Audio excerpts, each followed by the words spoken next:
Welcome to Early Access. I'm Katie Whitlock. I'm here with my friend Kayci. Kayci, it's lovely to have you on. Yes, I'm so glad to be here. This is, we can cut this if we don't want it, but this is actually our second take of this interview because Kayci and I both afterwards, she was one of the first interviews I did.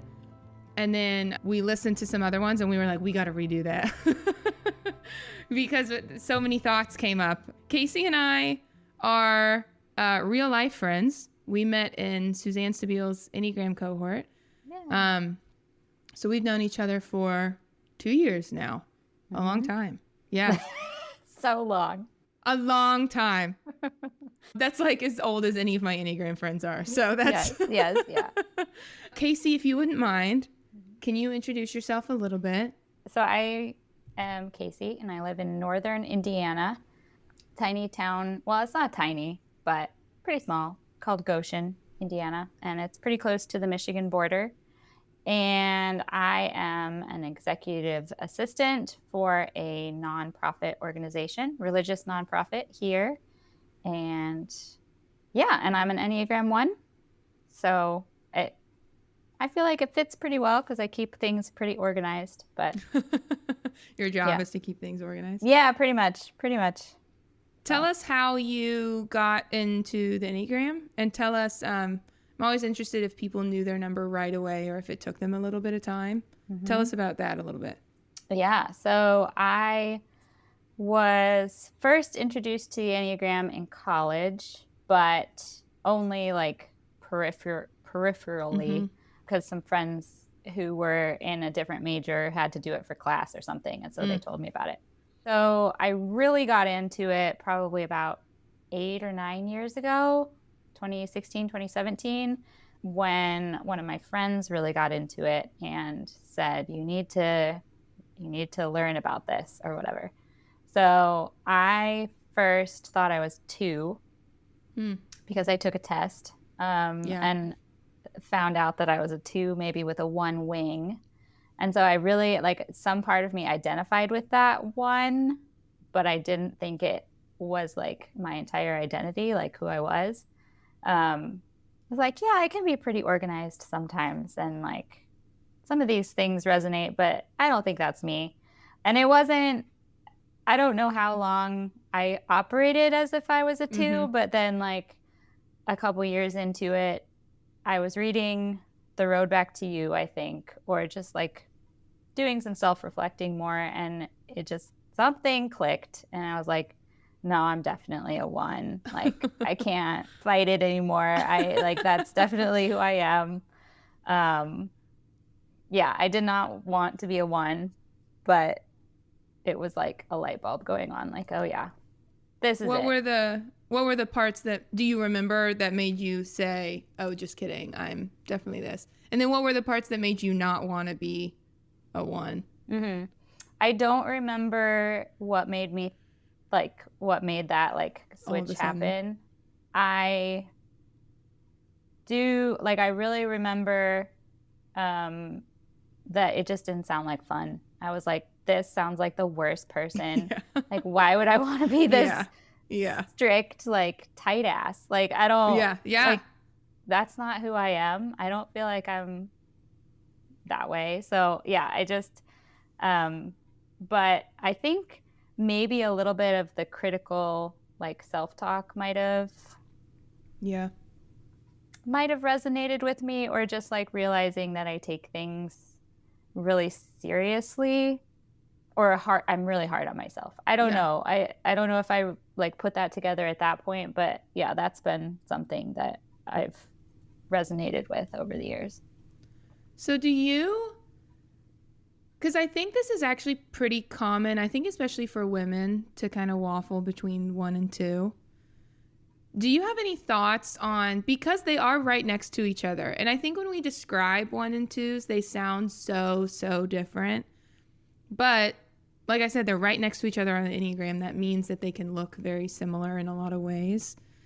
Do you have any thoughts on like the similarities between 1s and 2s, and maybe why it was hard to like figure out which side you were on? Yeah. So I do remember thinking like one thing I really resonated with 2 about is that I feel like I'm pretty good at intuitively knowing like what other people Mm. feel or need. But I think mine is more situational instead of like, oh, this person is feeling this and I need to help them. It's not as much about the person as it is about the like situation. Right. And like seeing what can be improved. Like that's kind of my angle on it. I also remember like one of the things, and I think this is maybe this is a dependent stance thing or like whatever we're calling it these days. But I wonder if, I don't know about 6, but just like the idea of giving to get, I feel like I help people, but I expect them to help me in return because that's fair. That's like, it's kind of this like, you help me, I'll help you, like kind of thing. And 2's like obviously do it for a different reason than I would, just because it's fair. Which is? I would do it because it's fair and that's the right thing to do, is help each other. It's not about getting the like love that you want or getting the not like necessarily.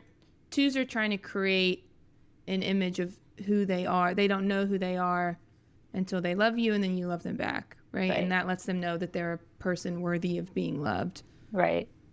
Ones, I imagine the ego part of that is not there as much. It's maybe not as much, but I think it's still kind of there in the sense that like we're trying to be good, right? So we think like if we can be good enough, we can maybe earn love in a way. Right. Yeah. Right. We this is funny because actually just yesterday or maybe 2 days ago, Jeff and I recorded an episode, which will probably be out by the time this comes out, about what we want to call the stance that is comprised of 1, 2, and 6. And we had 4 words. You actually know about this because I told you about it beforehand. Yeah. So you and I told you 3. It was compliant, dependent, and responsive. Right. Yeah. And then he actually added a 4th one. It was reactive. That's what he calls it. Oh, and we actually both landed on reactive. Because compliant we just didn't like. And I like, you didn't like that either. I remember. No. Yeah. Dependent we said was true, but it doesn't, like the definition of what it means to be dependent, and it's, especially in my like science brain, like dependent just means that if something else changes, you change, like a dependent variable, right? We said that's true, but it doesn't include the like thinking repression part of being a 1, 2, or 6. And then we were between responsive and reactive, because that really illustrates like something happens and you just react. Like you just respond to it. There's no thinking. You just like do it. Right. And we landed on reactive because of what our friend Jennifer said, where she said like responsive, especially in the coaching world, means that you have taken some time to like think and then respond. Right. Versus reactive is not that. Like you just react. Right. Right. So anyway, all that to say, we landed on the word reactive triad, but now I just feel like there's like 7 million names that people call it. Yeah, right. I don't know if that helps at all, but yeah. This is interesting. So let's talk about this a little bit. For 1s, I think that's easiest to see in 2s, at least for me, because my mother's a 2 maybe. Like it's so easy for me to see that somebody has a feeling in front of a 2 and the 2 is reacting to it. And I know my mother, she's done a lot of work on herself and she's gotten a lot better at it. But for a long time, I know it was really hard for her to like not react, right? Just all of a sudden. So for 2s, it's feelings. What do you as a 1, what are you reacting to? I'm reacting to, often, like what I think needs to be done. Or what somebody else says needs to be done, or what the situation might call for. I think I just see how things could be better, and I want to, like, I react to it. I want to change it. I think that's often what triggers my reacting, or I was going to say anger, but even that comes back to, like, I am mad about what could be better. So it always kind of comes back to that in a way. Does that make sense? Yes, it does. So do you see, like, I know we say one see what needs to be fixed. And I guess that kind of just is the end of it. What I wanted to ask was, like, when you walk in a room, are you reacting to, like, a perceived, like, hole in what something could be? You know what I mean? Like, are you reacting to, I think it's really interesting that you said also what other people think needs to be done. So is that, like, if your boss says, hey, somebody needs to do this, then you start to feel really like it's your job to do? Yes. Yeah. Yeah. Mm-hmm. Or I think, I don't know if this is true for all ones. I know, like, 8s see a hole in leadership and they want to fill that hole. Mm-hmm. I think 1s tend to see a hole of where, like, something is needed, and they're like, well, it's my job to do that. Yeah. Because nobody else is doing it, so I will fix it. Yeah. I'll fill the hole. I think sometimes literally, if there's a hole in the wall, I'll I'll do it. Yeah. I think it's really interesting because when I first put out the call for, people under 35, talk about the Enneagram, you responded, actually, because you're my friend. But you were, like, the only one who responded to that. But then we put out another call and we said, we need to talk to 1s specifically. Mm-hmm. And I got, like, 5 or 6 people, like, immediately. And every single one of them told me, once I had seen that, like, I didn't have a choice to not do it. Yeah, right. They all were like, I'm nervous to be here. I don't know what we're going to talk about, all the things. But, like, I saw that you needed 1s, so I didn't really have a choice to say, like, I don't want to do that. Right. Which I thought was interesting. It's my duty to do it. Yeah. Yeah. Because if I'd seen that and like didn't want to do it, I was like, well, I hope some other 3 responded. I hope that it goes okay for them. Good luck. Yeah. What's the let's connect that back to the core motivation for a 1. Like, what happens if you don't do that? What's the consequence of not responding to something like that? What happens? Like, I asked that. Sorry, I'll set it up. Like, a 2, I know if they feel like they don't respond to someone's need, they're not loving that person. That means that they're not going to be loved, all the things, right? It goes back to, like, I have to take care of this person. Mm-hmm. So connect that back to the motivation for a 1 for me. Why do you have to respond? Because I'm trying to be good. That's the end. That's it. Yeah. Because it's not right to ignore. Right. It's the right thing to do, and or at least what I have perceived to be the right thing to do. Yeah. I think that's important. That sounds stressful. Yeah, it is. Do you feel like you, like, don't have control over your own life if you're always responding to what's outside of you? You know what I mean? Yes. Yeah, I do. Yes. I'm hesitating because, yes, I often feel that way. I think I feel I can, depending on where I'm at. I've done a lot of work to not feel this way, but I can feel duty bound to anything outside of myself, to live a certain way. Like, I don't want to do these things, but an adult person has to do these things to live, or it's my job to do it, or whatever. Yeah, I sometimes, but I think there's, like, a really, I don't know how to say this. Like, there's a fine line there because I want to be really in control of my life. Yeah. And so I feel like I'm really in control of my life, but really I'm just doing that. I'm just reacting to whatever comes up. So that's okay. Actually, that's something I've always wondered about ones, because I get asked this question and I feel like I never really have a good answer for it. Ones are concerned with autonomy because you are in the body triad, 8, 9s, and 1s, right? Living your own life on your own terms, in charge of yourself, right? Right. How does being right or doing the right thing give you autonomy? Like, what does, in the one brain, right? Like, how does making sure that you're doing the right thing all the time connect to autonomy? Does that make sense?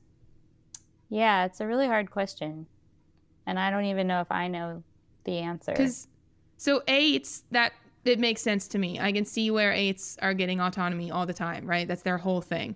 Right. No one else is going to control them. They don't want to control you, but nobody else is going to be in charge of them. 9s, I can see it in their strategy as well, right? If you let everything roll off of you, you are in control of your life because nothing is affecting you, right? You're choosing to be unaffected by life. That makes total sense to me. But 1s are where it gets hard because you are reactive. So you are affected by life. So is it like a control thing? Like you're trying to bring control back into your life by like doing all the right things? Yes, I think so. I think control is an illusion anyway, right? But it's like this, just like if something's going to be done right, I have to be the one to do it. And I'm going to take control of this situation because I'm the one that can do it the right way. So like in the same way that maybe 8s can grab control of things, I think 1s can also do that same thing. Yeah, so in terms of responding to a need, it also is about control because we feel like we're the ones that can do it the right way.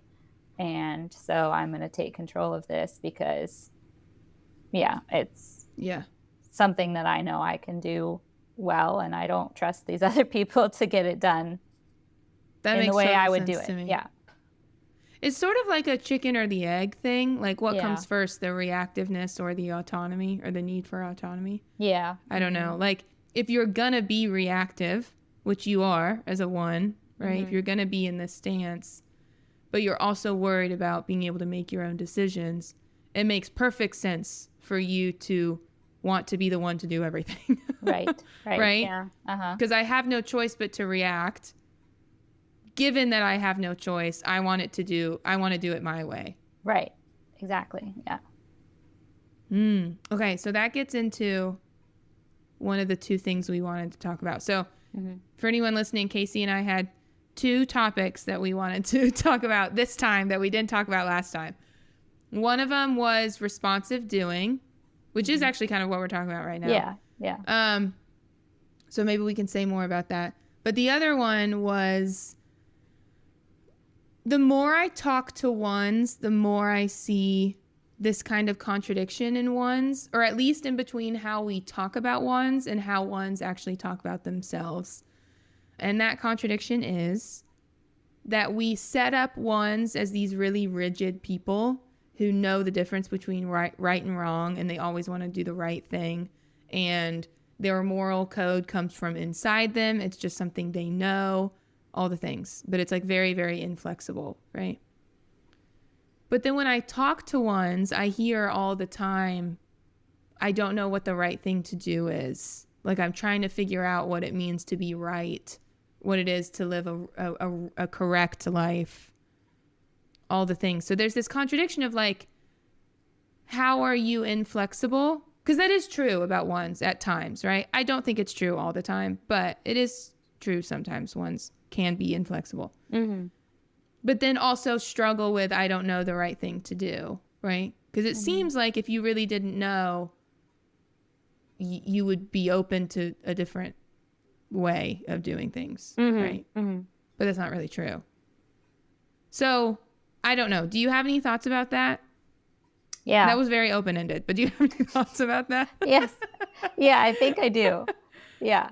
So my initial thought, because I think I heard you talking about this another time, and my initial thought is like, I think that I don't know what is right or what the right way to live is the critic, like the internal dialogue that we have with ourselves and our critical selves or whatever.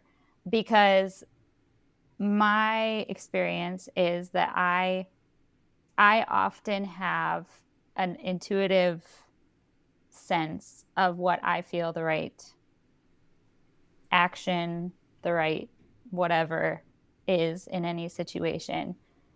And so I might ask people,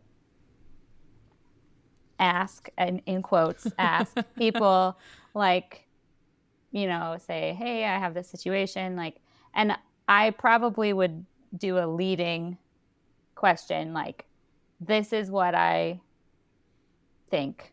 This is what I want to do, whatever. What do you think?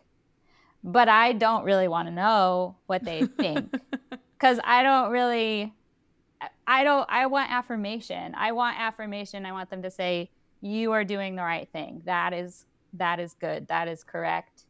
I think sixes, when they ask questions or ask people their opinions, they're genuinely like taking in those opinions, and then because they don't trust themselves, and then they kind of form something out of everybody's their committee, right? Yeah. And I don't want anybody's opinion if it's wrong. If it's wrong, that was a Freudian slip. I didn't mean to say that. If it's of course, it's different from my opinion, then that calls into question like everything that I was already like having an inner dialogue with myself about, like. But intuitively, I have this sense of like, this is the right thing. Right. Yeah. So are you really asking people like, what would you do if you were me? Or no? I think I have. Yeah, I think I do. Yeah. And would that, if they had a better answer, would you change what you were doing? It would depend on the situation. Yeah. Definitely. Sometimes yes, sometimes no. Yeah. What I'm hearing is, I'm glad you brought up sixes, because I actually am hearing a little bit of a similar thing to how I talk about sixes. So when I talk about sixes, I say that there's this break inside a six between what they know and what they trust. Mm-hmm. And they might kind of feel a certain way about something, but something in them doesn't let them trust that. And so they start to look outside of themselves for things that they do trust, right? Mm-hmm. A person, an institution, whatever. And I'm sort of hearing that here as well, but it's not about the thinking, it's about the doing. Like in you do know what's the right thing to do. You do. You have this kind of gut feeling about it, right? Mm-hmm. But this is kind of the question, but something stops you and you want to like make sure it's the right thing to do? Is that what it is? Yeah. Uh-huh. Because you don't trust yourself? Question mark? Yes. Or you just want more you just want more options. No, I don't want more options. I want affirmation that I'm doing the right thing. Do you think that's the external reference point part of being in this stance? Yeah. I want other people also to say, yeah, that's right. Or that sounds like a good idea. And then, I mean, that gets tricky because if I am asking people what they actually think and they tell me something different than what I want to hear, then I get angry. Like, wait a second. Like, who asked you? I didn't ask you. But I did. Yeah. But not in that way. Yeah, right. Exactly. What are you, okay, so that's actually a good question. What are you angry about? What makes the anger flare up? That like you didn't know? Like what in this situation, in this imaginary Yeah, like situation? if you ask somebody what to do and they say something different, it Like makes what you makes you angry. angry? Why are you angry? Yeah. Um, Great question. Because like you did ask, right? That I is true. You did did, ask. yeah.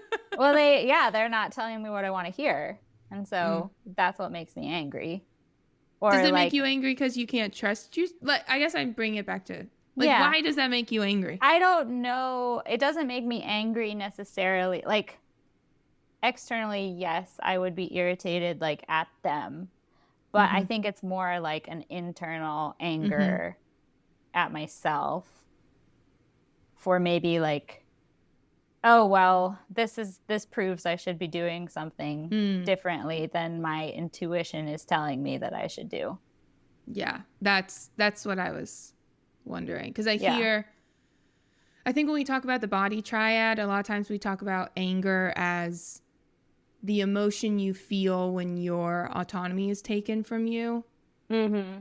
And in a one, specifically for ones, that makes perfect sense to me that once someone tells you, hey, that thing you thought was right, that's giving you your own autonomy because you're the one in charge of it. That's wrong. Right. And that takes away your autonomy as a one. Mm-hmm. Yeah. So That makes sense. that makes Yeah. perfect sense to me.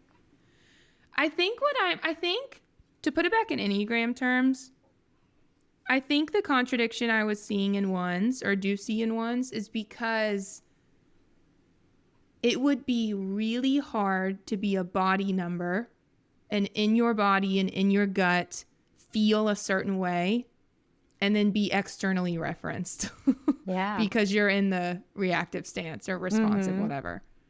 Yeah. Like that would be just turmoil, I feel like. Yeah. And I mean, I think that definitely, like what you were saying before, plays into me trusting myself. Like I've been doing a lot of work for the last 2+ years Mm-hmm. since we were in the cohort. And it's like, I still, like, I'm learning to trust my intuition and that it's okay to trust my intuition Mm. in terms of like, yeah, like you might have a gut feeling and that is okay to follow that gut feeling. Like Mm-hmm. Mm-hmm. you don't have to argue with yourself for days on end before you follow that gut feeling. You can just follow it. It's Yeah. okay. Yeah.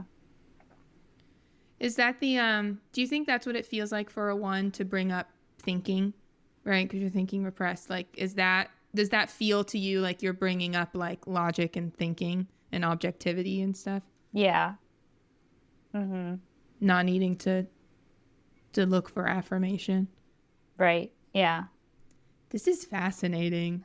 I'm quiet because I'm like putting together a lot of stuff. Good. This is really, really good. This is really good. I feel like sometimes when I do these interviews, somebody just says something and I'm like, great, that puts it all together for me. Thank you. Like, that's what I'm going to teach from now on. And that's what this is doing for me. Good. So thank you. Yeah. Let's talk about, do you have any more thoughts on that before we go to responsive doing? I want to hear about your thoughts about responsive doing. Okay. So you texted me. We recorded a while ago. Then another one interview came out. I know you listened to it and you texted me and you were like, I want to redo it because I have thoughts. Uh-huh. And you said a lot of your thoughts were about reactive doing and what that feels like for a one. So for anyone listening, we've kind of have already set this up, just not in these words. If you learn from Joey Shuey, kind of the thing she says is that each number, how do I want to set this up? In the reactive stance, 1, 2s, and 6s, you each represent a different type of reactive being or whatever based on what center you're in. So 1s are reactive doers because they're in the body triad. 2s are reactive feelers because they're in the heart triad. And 6s are our reactive thinkers because they're in the head triad. So again, some of that made sense to me. Reactive feeling makes perfect sense to me. Reactive thinking didn't for a while, but I'm kind of starting to grasp a little bit. But reactive doing didn't make a lot of sense to me. I didn't really know what that meant, like what that actually looks like in a person. So anyway, what were your thoughts when you were listening to the interview that you were listening to? Right. Well, we've already touched on it a little bit, but like, I think having an external focus, like other people, I think I said this in a conversation the other day, other people determine my agenda, right? So I can have a to-do list for any given day, and I usually, work on those things. But if something comes up that I feel like I need to be a part of, whether I need to be a part of it or not, I'm going to insert myself into that and do whatever I feel like needs to be done. I think I especially see this, and this isn't even responsive to other people necessarily either. It's responsive to situations, Right. or reactive to situations. Like, I will be at home on a Saturday doing chores, and it's just like boom, boom, boom. I see this, I see this, I see this, I see this. Like what it's like. I mean, I don't think I have ADHD, but it's like I have ADHD because I'm doing something and I'm like, oh, I see that also needs to be done. So I'll do that real quick and then I'll come back to this. But then like 5 things later, then I still haven't done the first thing. So it's like a spiraling, and I think it gets worse when I'm stressed. I mean, when I'm really in personality and really like in my number a lot, then I'm like, I can't slow down. I'm just like going along, doing all of the things that I feel like needs to be done. And I get to the end of the day and I'm like, I'm exhausted. Why am I exhausted? Because I've been doing things all day. All day. Yeah. This is making sense to me. So maybe being reactive, being in the reactive stance, whatever, is making me mad. Maybe what that is at the end of the day, being open to someone else's idea about either what you should do, feel, or think. Even if you don't want to be, even if you wish you could stick to your own agenda, even if you feel like you know the right thing, at the end of the day, you are open to what someone else thinks you should do. Yes. And like maybe susceptible is like a word to use there. I've said that before. I am very susceptible to people telling me the right way to live. Yeah. And like that, okay, that's making sense for me because for the first time I can see how that is not true for me. I do not feel, someone can tell me that what they think should happen here, and every single time I'm like, I think you're wrong. I can like maybe pick up parts of what they're saying if I think parts of it are correct, but I never have the reaction of, I want to do my own thing, but I am susceptible to what this person is telling me to do. Right. That's never happened to me. So that makes perfect sense to me, what it feels like to be reactive then. Yes. Yeah, right. Like, I mean, even also, I think this is a one thing. I mean, it can be another person thing too, but like we're always trying to improve, right? And that includes ourselves. So, I mean, in our cohort, like I remember coming home from one of our cohort weekends and Suzanne had mentioned over the course of the weekend, like 5 or 6 different things that she feels like people should do. Yeah. And a lot of them happen to be like, I think this is something you should do every morning, something like that. And so I look at that list and I'm like, I don't have time. Got it. I don't have time to do all of these things in the morning. Like, what am I going to do? I can't, like, I'm already doing all these other things in the morning. I can't add 5 more. And so it's like, but like not everybody thinks that way. Other people No. would be like, yeah, whatever. But I'm Yeah. just like, well, she said we should do it. So obviously. So what did you do? Well, I had to like I had to think. That's like the antidote, right? Is you have to like think like logically, do I have enough time to do all these things? No. Okay. Are there things that I can do at different parts of the day that I want to do that I can incorporate into other parts of the day, and then just keep what I want and like not do the rest? You know, like but it's hard. And I think it's especially hard with as much advertising and like social media and whatever that's in our society today, to like sit and think about actually what is something I want to do and is going to serve me well, and what is just advertising. Yes. Yeah. And I imagine, you know, people advertise with fear, shame, and anger. Those are the emotions behind everything. So I imagine there is a lot of like guilt when you don't do what you feel like, you know, people are telling you to do or whatever. Yep. For sure. This is really good. This is really good. I really like the word susceptible. I really like that word. Yeah. Because now I'm thinking like, so one of the things that Joey taught us when she was teaching about all of this was that if you, ones represent responsive doing, but if you have a line to one, that also means you are a responsive doer. So she talks about sevens being responsive doers. And her point is like, that's actually how ones make up for not touching the feeling center. Because they're not actually feeling anything, but they're responsive doers. So it looks like they're, you know, responding to you. Anyway, what she was saying is she's like, ones and sevens are the greatest people to coach because they are responsive doers. If you suggest something else that they should do, they'll do it. Right. Like they don't even have. And at the time she wasn't using this language. So I was like, what? Like, what does responsive doing mean? I don't even know what that means, all this stuff. But this makes it make sense to me. Yeah. Right. You don't have this. To me, I'm actually seeing it as a block in me. Like, because I'm not a responsive doer, when someone tells me something else to do, there's like this immediate block of like, I'm not doing that shit. Yeah. Right? Like, absolutely no way. I'm going to do what I was going to do anyway. Right.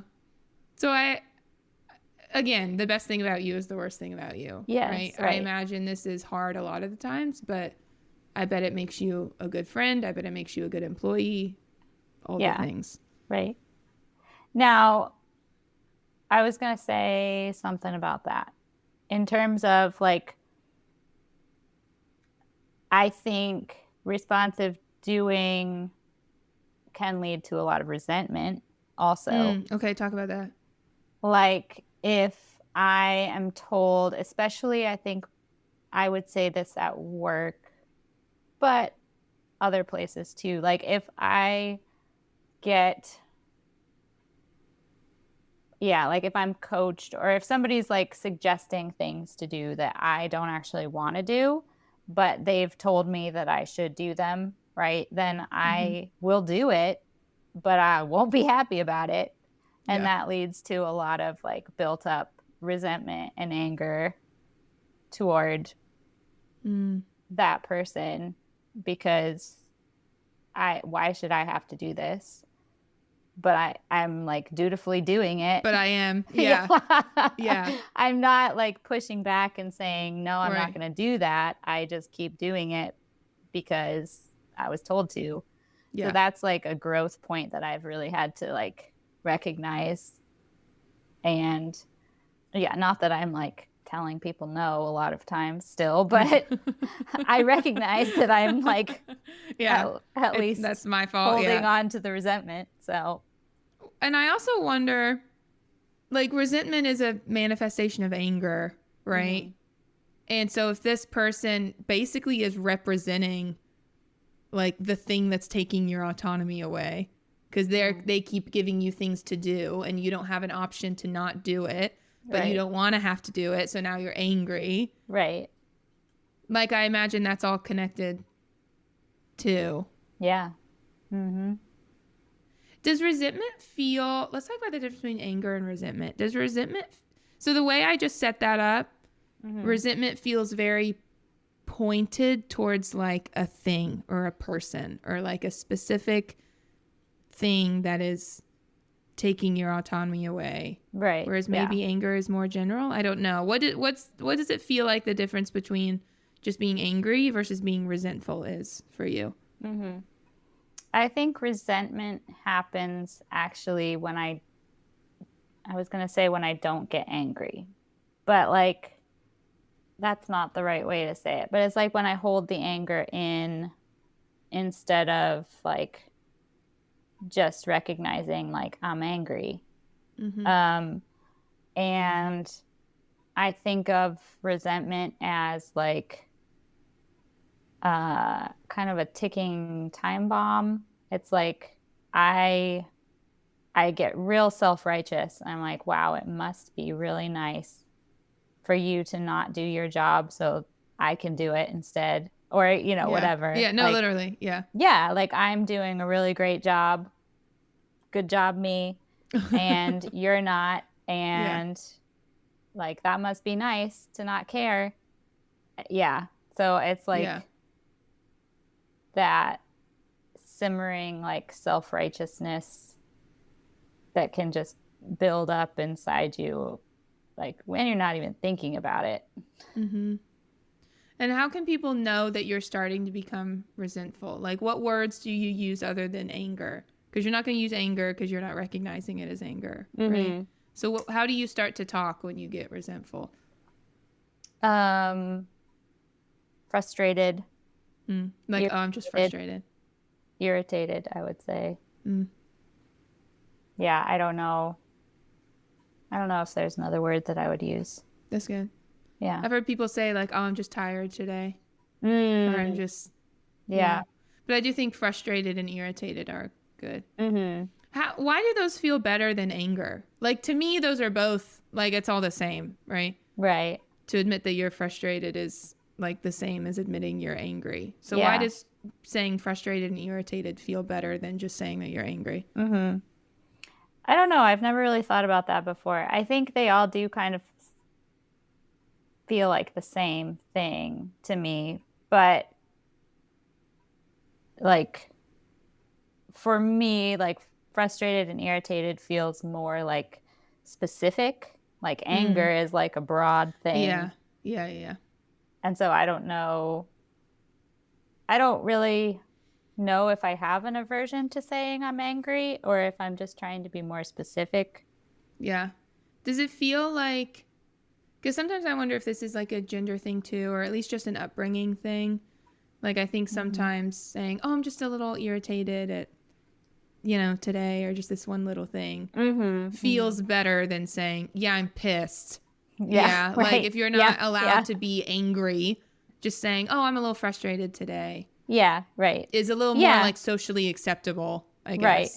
Yeah, that's true. I think it definitely depends on the situation and the person, like if a random coworker that I don't necessarily talk to a lot is like asking me how I'm feeling, I'm not going to say I'm really pissed off today. Yeah.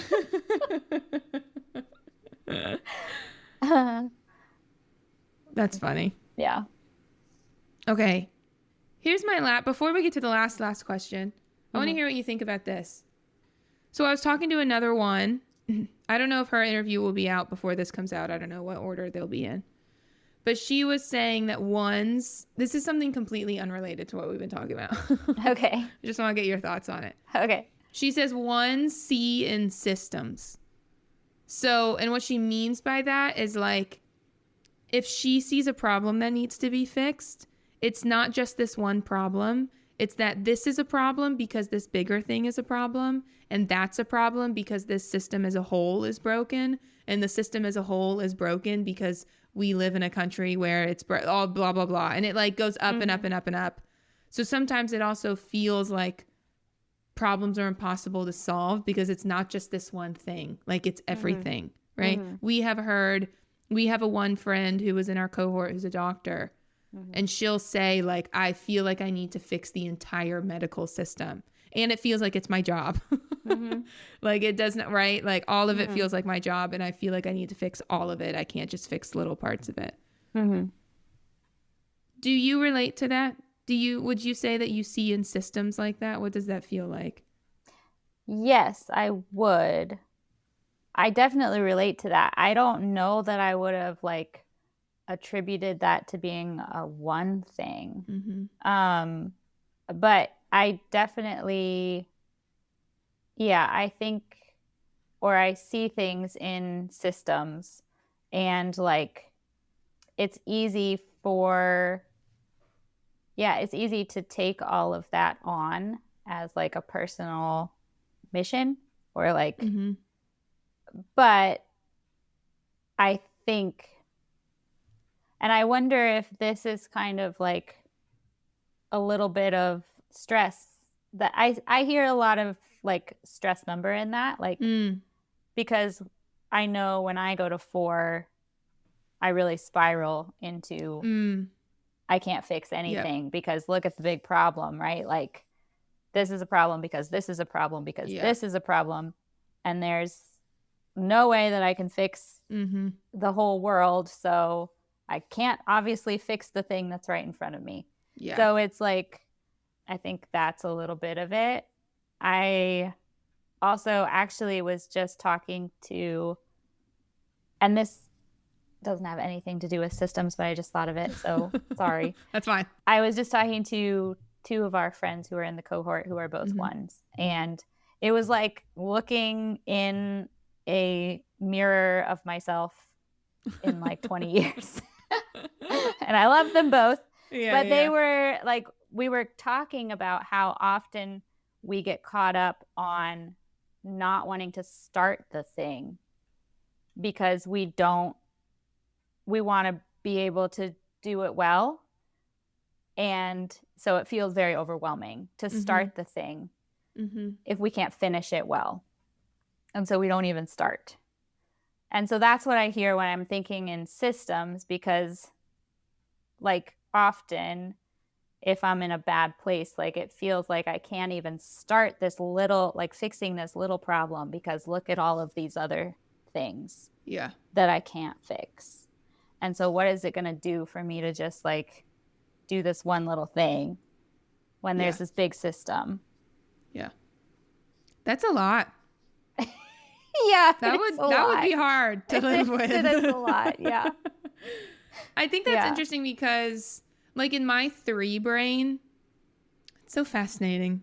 We're all so different. It's like, I think I understand seeing the big picture, but I think I would get so frustrated if I felt like I couldn't do anything. So I like my brain blocks out the rest of it so that I can convince myself that like just this little small thing I can fix. Right. And once I do it, it's done and I did it. And I get to like say that I did something. Right. Even if like I turned around and like not much really got fixed because it's connected to this whole bigger system that like I have no control over. Like the admitting that I don't have control over that and can't change it is so horrible that I'd rather just like not think about it.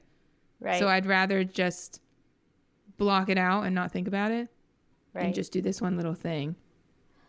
Well, but I think that, go ahead. No, I think that's the healthy version of one would do that. I think, you know, like the healthy version of one where you're, like our virtue is serenity, right? So accepting things as they are instead of how they could be. And so the healthy version of me will say, yes, I can just do this one thing and that'll be good enough instead of trying to fix the whole system. The whole thing. Yeah. And I think the unhealthy side of 3 doing that is I think that's when 3s can get really, really annoying to deal with because they think that they've like solved everything when all they've done is just done this one little thing and now they're like patting themselves on the back. Yeah. And like I'm sure the ones in the room are like, do you see this whole other thing over here that's like not fixed? Like, what are you doing? So right. because it sounds like a healthy one, you'd still see the system. You just would understand that you don't have to fix it. Right. Right. Whereas the unhealthy 3, we can really convince ourselves that thing doesn't exist. And so now we're like a hero for taking care of this little thing. Yeah. Right. Anyway. Okay. Let me ask you my last question. Okay. How old are you? You're 35? 35. You're 35. Okay, 10 years ago, you're 25. You're in a room with your 25-year-old self. What would you tell her? I've thought about this because I knew you were going to ask. When I was 25, a lot was up in the air. I feel like, I don't know. I would tell her that it's okay. It's going to be okay, no matter what you decide to do.